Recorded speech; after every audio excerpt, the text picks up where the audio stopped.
2 বছরের জন্য ম্যান্ডেট দেয়া হয়েছে। রাজধানীর অল কমিউনিটি ক্লাব লিমিটেডে আয়োজিত হয়েছে কেবল অপারেটরস অ্যাসোসিয়েশন অব বাংলাদেশ কোঅবের দ্বিবার্ষিক নির্বাচনের ফলাফল ঘোষণা, যেখানে নবনির্বাচিত 33 সদস্য বিশিষ্ট কার্যনির্বাহী কমিটির চূড়ান্ত ফলাফল ঘোষণা করা হয়। সঙ্গে হয় হস্তান্তর অনুষ্ঠান। কংগ্রাচুলেশন ভাই। সবাই একে অপরের পরিপূরক উল্লেখ করে বক্তারা আশা জানান 33 সদস্য যা করবেন তা কেবল অপারেটরদের জন্য ভালোই করবেন। কোঅবের আপিল বোর্ডের chairman doctor Shah Zahir U Ahmed দূর থেকে আসা ভোটারদের ধন্যবাদ জানান। আমি যদি একটা মানুষকে রেসপেক্ট করি, আরেকটা মানুষ আমাকে রেসপেক্ট করবে, এটাই বাস্তবতা। আমি সেই সম্মানের জায়গা থেকে বলতে চাই, প্রতিটা ডেভেলপারের কাছে নিকট আমার বিনয়ের সাথে অনুরোধ, আমরা প্রত্যেকের সম্মানের চোখে দেখি, প্রত্যেকের যে সম্মানটুকু আছে সেটুকু আমরা প্রদান করি।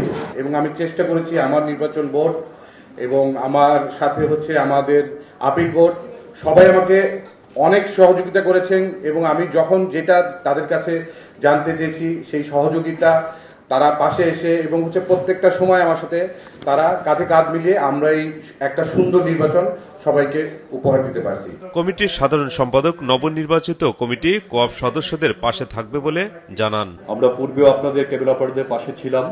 কেবল অপারেটরদের নানাবিধ সমস্যা আছে, সেই সমস্যা নিয়ে এই অ্যাসোসিয়েশন, আপনাদের অ্যাসোসিয়েশনের দায়িত্ব আপনারা দিয়েছেন। টেকনাফ থেকে তেঁতুলিয়ার যে কথাটি অনেকের মধ্যে থেকে নির্বাচন, বিশেষ করে নির্বাচন বোর্ডের আপিল বোর্ডের চেয়ারম্যান বলেছেন যে এত দূর থেকে যে আপনারা এসে আমাদেরকে নির্বাচিত করেছেন, আপনাদের যে ভালোবাসার আস্থার যে বহিঃপ্রকাশ করেছেন, সেজন্য আমরা চিরকৃতজ্ঞ থাকব এবং আমরা অবশ্যই দায়বদ্ধ।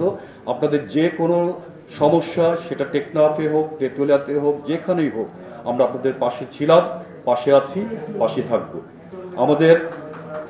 এটা আমাদের প্রতিজ্ঞা, আমাদের দায়িত্ব। অবশ্যই আমরা সবসময় সংগঠনের স্বার্থে, আমাদের ব্যবসায়ীদের স্বার্থে আমরা পাশে সবসময় কাজ করে যাব। যারা 5 আগস্টের পরে দাপট দেখিয়ে বেআইনিভাবে চ্যানেলগুলো পাইরেসি করছে, তাদের বিরুদ্ধে কঠোর পদক্ষেপ নেওয়া হবে বলেন সভাপতি। আমাদের এই সেক্টরটি অত্যন্ত গুরুত্বপূর্ণ একটি সেক্টর। লক্ষ লক্ষ লোকের রুটি রুজির সংস্থান হয় এই সেক্টরের সাথে।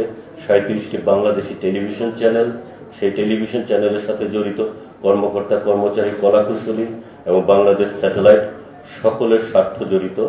সেই সেক্টরে দীর্ঘদিন যাবৎ যে বেআইনি কার্যকলাপ হচ্ছে, যেভাবে পাইরেসি হচ্ছে, সেই পাইরেসি বন্ধে তারা জোরালো পদক্ষেপ নেবেন। অতি দ্রুত পাইরেসি বন্ধে তারা যথাযথ পদক্ষেপ নেবেন, এই আহ্বান জানাচ্ছি, এই দাবি জানাচ্ছি আজকের এই নির্বাচিত কমিটির পক্ষ থেকে।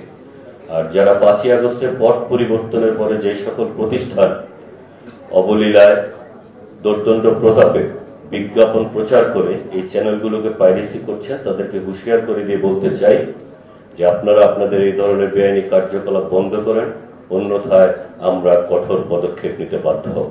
বর্তমান অন্তর্বর্তী সরকারের প্রতি পাইরেসি বন্ধ করতে সব ধরনের উদ্যোগ নেওয়ার দাবি জানান কোঅব নেতারা।